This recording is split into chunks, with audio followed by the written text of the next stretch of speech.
For over 2 decades, Troy Roelen has served and shared duties as basketball coach and athletic director at Mission Viejo High School. He is now back at both positions and thoroughly enjoying his time. Coach Roelen and 3 of his players, including his son, joined me in a discussion of Mission Viejo basketball.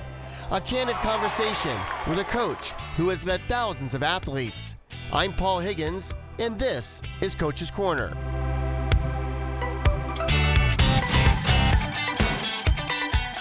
So, Coach, you stepped away from basketball, not voluntarily, as the head coach.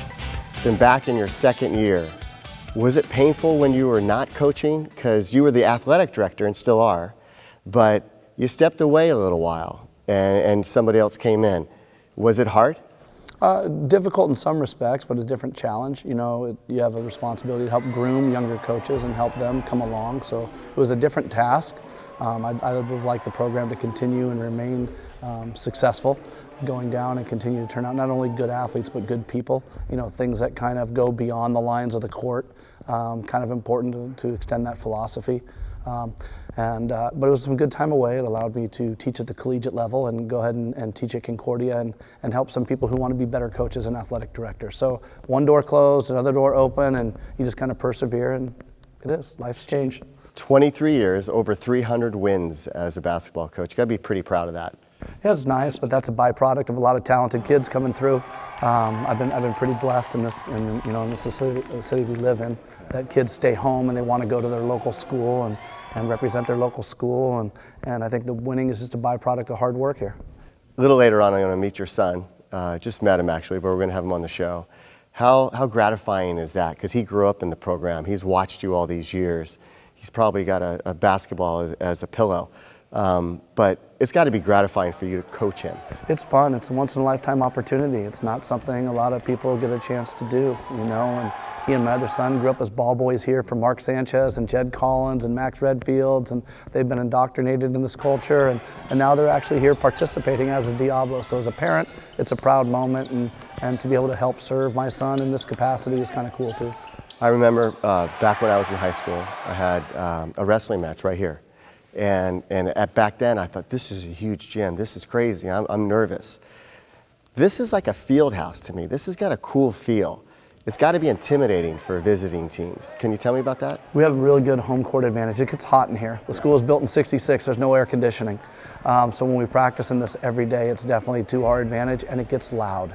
It gets really loud. We have a really good student body who gets behind athletics here and really supports their peers. And then afterwards, you go out in the community, and they're always, very gracious. And hey, great win last night. We were at the game last night. So it's fun to be part of something bigger than ourselves here in the city of Mission Viejo. How do you see yourself as a coach? You were just talking about your early days with Coach Popovich, and you had relations with him in the early type of basketball and before he went on to the professional level. Is he a mentor of you? I know there's a quote that you use on your email, which I thought was exceptional. I'll let you say it because you'll remember it exactly. Who else do you mentor who else do you look up to besides somebody like Coach Popovich? I try and find a balance. I teach AP English, and it's weird if I say Socrates, who was waiting outside gymnasiums and speaking to athletes, and the holistic kid, both academic and athletic. So you can talk X's and O's in basketball, but ultimately this is just a game. We're not here very long. So getting kids to understand why things are important, versus X's and O's. I think I steal a lot. I was lucky enough to play for Coach McKnight at Mater Dei, and then be under Jerry DeBusk at Santa Margarita, and be recruited to go to Pomona Pitzer. So I have some really good basketball mentors, but I enjoy the teaching side and academic side as well. Yeah. So you kind of take from the best and you kind of try and make it your own, right. And that's what I really try to strive to do. What's the quote that you have on your email? It's more or less, play unselfishly and just do your job. Just do your job. You're not asking for a lot. If every individual does his job, then we're going to be okay. That seems a pretty important thing of do your job. I heard that just recently again with Coach Belichick. Just do your job, do your job. And how important is it for the kids to understand, hey, if my job just to make free throws every day, then I got to make that. Your thoughts about that? Do they realize that saying? Yeah, we talk. We put it on the back of a T-shirt this year, DYJ, and it's on our program as well. And I talk, guys, hey, you're a glue guy. And a glue guy is just as important. You need to take a charge and do some dirty work and get on the floor. And my own son is a glue guy. He's not expected to shoot or score points, and you have to embrace that role. And again, to be part of something bigger than yourself is something that you're going to be able to take with you for the rest of your life, whether it's in corporate America or the classroom.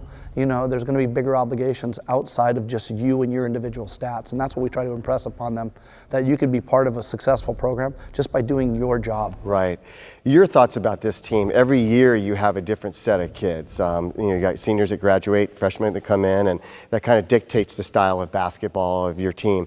Or do you always have the same type of basketball plan that you move forward? Does it matter what size the athletes are, what type of athlete it is? Do they fit your style, or do you accommodate your style to them? I think when you talked about like coaching and stuff like that, it's become more transformative that way. In seeing what you have, like a lesson plan, different students every year, right. And you've got to put together a different plan this year. It's a really mature group, and what's really nice about this year is I was coaching some of them in 3rd and 4th grade right here in MVYB youth basketball, yeah. And now here they are as seniors coming through, and then they have brothers who are freshmen, so generationally speaking, it's kind of cool. So we have basic concepts of basketball, right. And then I want to teach them how and why they use them. But the personnel changes. The concepts don't change because that's just part of good basketball. To let people know, I mean, you've got a really talented family. TJ, Jake, and now Caroline, 8th grader, Mission Viejo Matadors on the dive team. You were real proud of her. Yeah. Did you hear that, Dad? Yeah. Yeah, she's doing really well. She's really successful, and it's an individual sport, and it's a tough sport. She has to overcome a lot of fear on 10 meters and stuff, and when she's up there doing handstands, face first in cement, going down 10 meters, Dad's a little concerned. It's like hitting concrete. Yeah, and but no different than when TJ's going out there playing football. You hope he comes out injury-free, or Jake playing basketball and volleyball. You hope they always injury-free. Yeah. But it's nice to see them enjoy themselves and lose themselves in very different activities. Right. 3 very different kids doing 3 very different activities. Each one of them kind of found their niche, and that's what I most enjoy because it's very different than the niche that I found. Yeah. They're able to explore themselves individually. Before we meet Griff Higgins, tell me your thoughts about this team, the style of this team moving forward right now. In a few seconds, a little bit, before we get to Griff, can you tell me your thoughts about this team this year? You're off to a good start. Yeah, we're very physical, and we're averaging 20 assists a game. We're very, very unselfish, which means I don't have to run a lot of sets. I can trust them, that they'll make the right play, and trust a teammate. And Griff in particular got off shooting really, really well this season, but the guys, to their credit, have also found him when he's made the first 2 or 3 shots. They keep looking for them, and they may turn down a shot to get a better shot. And that's part of doing your job. That you go on to the next guy and the next man up, and this team's really embraced that. And my first year back, I didn't know really what I had. I thought it would be a 2-year building process, but we had some success last year. And then this year, I'm returning 9 of them. And they know what I expect, and it's kind of like on autopilot. They know before I say it what they should have done. You're watching Coach's Corner. Up next, Griff Higgins. It's the best summer camp of its kind. The YTN 2020 Summer Broadcasting Camp is now accepting reservations. Don't wait and reserve your spot now. Email us your contact information to theytn.org/camp. Receive real broadcast experience that includes play-by-play, analyst, sideline reporter, studio host, and much more. The YTN Broadcast Camp was really fun. It was probably one of the funnest camps I've done all summer. The YTN Broadcasting Camp. Reserve your spot now. So Coach, Griff was a 3rd grader when you met him inside this gym. You've known him a long time, basketball junkie to start. Yeah, and really competitive kid, and we had to play up at that time, and I want to say we won a 4th or a 5th grade title when they were considerably younger, and those pictures exist in our program today. So it made for a really good foundation, in those early years, those formative years, and then actually coming here to high school. Griff, what is it about basketball that, you spent a lot of your life in this gym. What is it about basketball that drives you to play? Just growing up, I always just found joy in playing basketball. Like, it was my escape from school or anything like that. Just shooting the ball just really brought me joy. How do I describe you as a player? How would you say that? Describing myself as a player, probably be tenacious on the defensive end, and then on the offensive end, just a leader, and just knowing what to do at all times. Yeah, smart basketball. And Coach, I know you said earlier, you guys are averaging 20 assists a game. I'm sure that he's a big part of that. He knows your style. When you call a timeout, does he already know what you're going to say? He's probably addressing the team on the way into the timeout. You know, last game he played, when he was healthy a couple games back, he had 20 points and 10 assists. So he really is an extension of the philosophy that we want to bring to the program. Yeah. In tight situations, I know there's certain guys that you rely on. How do you know what guy to rely on if you haven't relied on him before? You know what I mean? If that particular person hasn't been in that situation, do you call that play or not? Griff wants the ball. He's definitely one of the guys that wants the ball, but by the same token, if two guys run at Griff, he will share the ball and he'll do the right thing, and that's something you have to depend on, that you hopefully ingrained in them in practice and in those formative years. Yeah, and I know that you've known Coach a long time. And I'm not going to put you on the spot, but I'm going to put you on the spot. How about that? Is there something that we don't know about Coach that you would like to share with us? He's a really nice guy, isn't he? Yeah, he's really nice, but at the same time, he's one of the hardest people on you that you ever meet. Yeah. Like, he expects more out of you than anybody else. Like, he thinks that you should be on that ball every play, but not everybody else thinks that. Yeah. He knows that you know what to do and that you are better than who you're playing against. Griff, I get the feeling that he wants the best for you, not only inside the walls of this gym, but outside, in the classroom, outside your daily life. Can you talk about that aspect? Well, just he always makes sure that we get our work done. Like, on finals week, he'll give us like a day off to get our homework done or something like that, just to make sure we're getting our grades so we're able to play. Yeah, and I was talking to Coach earlier about this gym. It's tight in here. I mean, it's to your advantage. Do you find it that way? I mean, I guarantee probably right when you get announced that your adrenaline is already over 100 on you. You're just 100 miles an hour, right? Yeah, 100%. Like, when the crowd gets going, it just gets us all fired up and ready to play. And then just throughout the game, when the crowd's loud, it benefits us because we know how to play with that, and it kind of messes up the other team. So when you were in 3rd through 6th grade, coming here, watching the games, did you ever dream and think that you're going to be playing here at the caliber that you're doing now? Yeah, all the time. I've been going to these games since I was before 3rd grade. Just always loved coming and watching the team play. Just always dreamed about being on the court playing. Coach, you can't do it all by yourself. I know that you could if you had to, but you can't. You have a great support staff. Can you share some of the guys that help you with this team? Yeah, Rob Lee's been with me. He's really, really loyal, and he understands what we want defensively. And then I have some lower level coaches in Yama who played for me. Yeah. And went through the program and went on to play college basketball, and now is coming back, and he likes to pay it forward. Yeah. and remember some times and do the right thing, and it's nice when I go back there and he holds them accountable. Yeah. You know, everybody has their sweatshirt, everybody has the same socks, everybody has the same shoes. It's a program, whether you're on varsity or junior varsity or freshman level. Yeah. My lower level coaches do a good job in holding them accountable, which makes less reteaching when they get to the varsity level. Yeah, Griff, basketball is a winter sport. And people don't realize when you have a winter sport, you really don't have a break. When the kids go away for Thanksgiving, you're here. When they go away for Christmas break, you're here. Or maybe as you were in Maui. but it is a little bit of a dedication that other students don't have to adhere to. Your thoughts about that? Because I'm sure there's sometimes like, God, I'd just like to sleep in this morning, you know? It's just the love of the game. When you love the game that much, you want to be here and practicing, and because you know that's going to benefit you when you play games and you want to go further, like CIF and all that stuff. So it's more the love of the game that brings us here every morning. What team in the South Coast League do you anticipate giving you trouble this year? Team, probably Capo. Capo? They bring back a lot of the same starters from last year. And tell me about that. It's a rival, long time. It's a big rivalry between those two schools. Tell me about that. Just both are teams. We're both talented, and we just have to scout them. And then both when the student sections get involved, it brings a good atmosphere into the gym. Yeah, I assume. Coach, I know you don't want to look too far forward, but Capo, the main team in the South Coast League to overcome, or everybody's good? Sure. I think the South Coast League is one of the most talented leagues, 1 through 5, this year. I do think Brian brings back most of his team from last year, and they're coming off a 2nd place finish. He does a real good job preparing them when they play us, and there's really not a better basketball rivalry in South Orange County when we get together, Mission Viejo and Capo. Yeah, don't hold it against me, Griff, but I'm a former Cougar, so it's okay.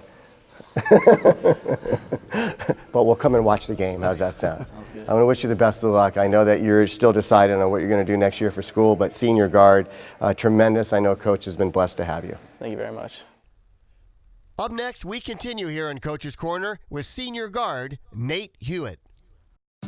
RW Dentistry, located in San Juan Capistrano, meets all your dental needs in one convenient location. With the latest dental technology and affordable financial plans, we promise to give you the confidence a beautiful smile can inspire. I love it. Each time I come in here, I say I love my teeth. RW Implants and Cosmetic Family Dentistry in San Juan Capistrano. Contact them today to schedule your appointment. RW Implants and Cosmetic Dentistry. Coach, you're blessed with a lot of good guards. One of them right here, Nate Hewitt, senior. I know that you're super thrilled about what he's doing on the basketball court. Tell me about him and his style of the game of basketball. Similar to Griff, he's a tenacious defender, and Nate shoots the ball really, really well. What I'm most impressed with Nate, and we talked about when I came back, is he had a tendency to get frustrated and allow his emotions to take over in a game, and he's really matured that way. And he's had a short memory in moving on to the next play, which has really made us better. Nate, how do you get over that? How do you get over being frustrated? Tell me, because I'm trying to learn. You just got to know it's a team sport, and with having a team, you got to know that you got to do whatever you need to do to make the team better and to help the team win. So, when you approach the game of basketball and you're getting ready to play, is there a certain ritual, anything that you go through, food that you might eat, or just anything that you do that kind of is keeping with the norm? One thing that I really like to do is I like to go home and take a nap. That's the one thing that I do. So I take like hour-and-a-half nap, do any homework that I have, and then I always eat chicken and rice before the game. Hour-and-a-half nap is like an epic sleep for me. Yeah. I'd rather have it then than in the fourth quarter. Yeah, no, right. So tell me about the character of this team, Coach. You take a trip to Hawaii every other year, but this year you decided to go 2 years in a row because of the group of kids. Tell me about that. Super good group of kids. They were loyal. I came back, we had a meeting, and I told them, if you guys are staying, this is what we used to do. We're going to get back to the things that we used to do. And to reward your efforts, we're going to take a trip to Hawaii.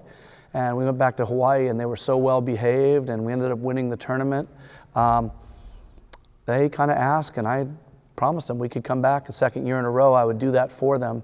There was a lot of people who left the program that thought it was on the downside, and those that stayed are reaping the benefits of it. No doubt about it. And Nate, you're getting your frequent flyer miles in because you're going to go to the Philippines in March, Coach said, to play with the national team. Is that correct? Yeah. Now, tell me how that came about. I heard about a tryout that they were holding at American Sports Center, and I knew that they would be going to the Philippines, and I thought it would be a good opportunity to fly to the Philippines, go back home, and hopefully play in some of the college coaches in the Philippines. And I don't know, I just thought it'd be a great experience, And Coach and I don't pass, but you're half Filipino? I am. So that is amazing. Because I was telling you, I went to the Philippines. A beautiful. I don't know how I came back. I wanted to stay. Would you ever stay and play basketball there, or is that something? Would that unfold? That's something that I would have to think about. If I could hopefully go pro there, hopefully one day, that's something to definitely think about, or if I get any college offers there, Right. Coach, tell me about that. I mean, is that opportunities that you have seen over the years come up and people have taken advantage at 17, 18, 19 years old? Not that young, but the ability to play overseas. I mean, using basketball as a medium to open doors, for other avenues, I think is very important. Tell me your thoughts. You like auto technology a lot. Tell me about that. I've always loved cars. I always knew the name, brands, what type of engines they had. I would always know all the information about cars, and I knew they had a auto class here, and last year I did Auto 1 for beginners to learn the basics of how the car works and all that stuff. And I went through that class and I got an A both semesters, and this year I'm in advanced automotive technology, and this year it's more hands-on stuff, and I get to finally work on cars, whereas last year I was just learning about the basics. Coach, if you don't mind, I'm just curious. Are you doing a lot of computer work with the auto technology side of it, or is it you're actually getting in the nuts and bolts of a car? I'm actually like working on it. Okay. Yeah. I asked that, Coach, in case your bus breaks down, you got it covered. I'm all set. I'm all set. So it must fascinate you, as it does me as being a teacher. You're a teacher, you've been teacher here for 23 years. It must fascinate you to see what kids get into. Yeah. In the sense of field of study that they go into. And different personalities. I mean, you're managing, 15 different personalities and 15 different likes and dislikes, and my goal is just to make them one cohesive unit, when they're here, and we talk about putting an hour and a half of work in here, and then go out and respect each other and respect what's going on in the world and make it better. So hopefully I'm not too far out on the limb, but when you know a young man has a certain emphasis, that maybe that's the way his brain thinks. Do you apply that to the basketball court? We can metaphorically and talk about, we talk about doing your job. The spark plug has a specific job. The brakes have a specific job. And the entire car doesn't function if each part doesn't do its job. And so, you can relate that to basketball. When some people step out of their role, maybe the whole system breaks down. So if they can embrace that and enjoy each individual part, that's what's make the car beautiful, I assume. He looks at the engine, it's beautiful. That's because all the parts work, in a synchronized manner. Yeah, I know June's going to come fast because you're a senior.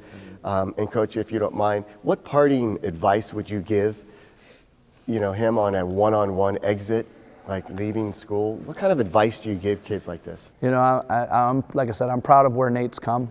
And I hope he will pay it forward if he finds any young people that he comes across who get frustrated about the game, but truly love the game, that he could talk about his maturation process and maybe share with them at a younger age so they don't go through some of the frustrations that he did later on. Gotcha. Nate, what are you most excited about with the sport of basketball?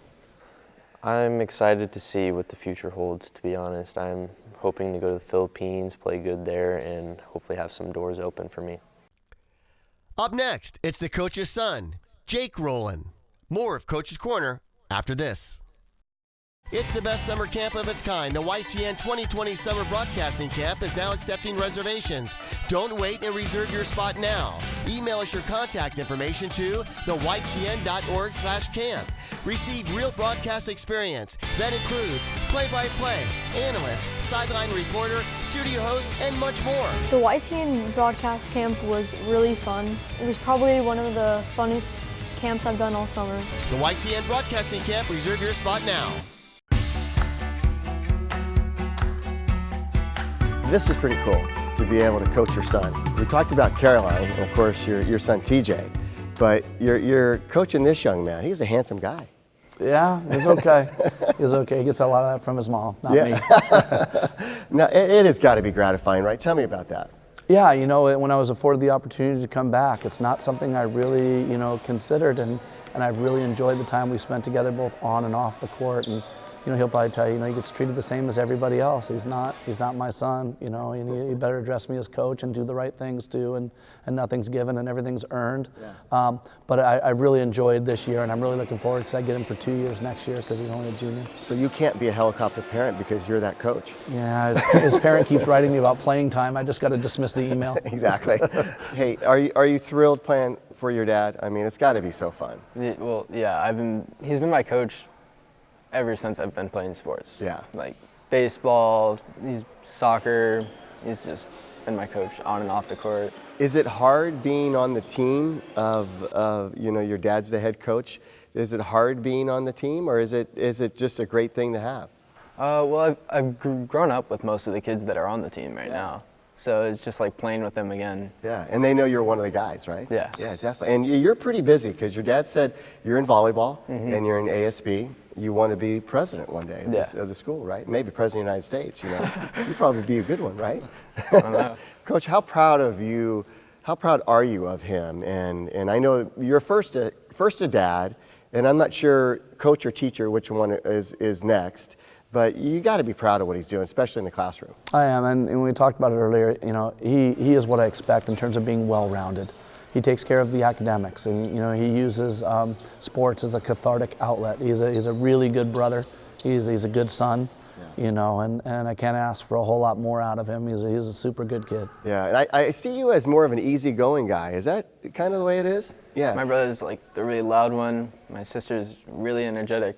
Yeah. I'm just in the middle. You're the calming. Yeah. Now, you're proud of Caroline too, right? Oh, of course. Did you ever think that you wanted to go in a sport like that, an individual sport? We've had a trampoline growing up, and I used to do flips and everything on the trampoline. And then my sister joined with me.